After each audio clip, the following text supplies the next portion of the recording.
is a pressure washer. You have to screw on the handle right here, as well as this back piece that holds the hose.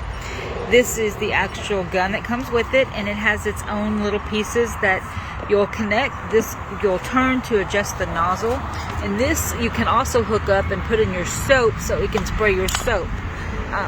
Here's your function to turn it on. It is a smaller size pressure washer, but great for home use, and you do need to hook up the water hose to it in order for it to work.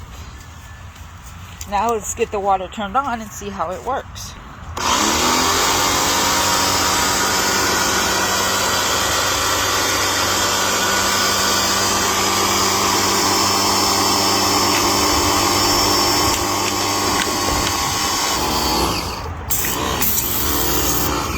Are you gonna start over?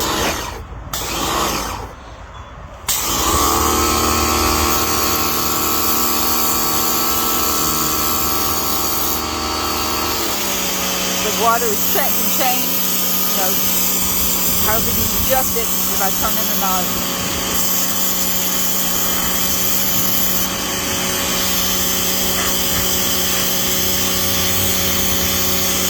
And it is cleaning. It makes a straight stream or fan. Then you can do a straight stream.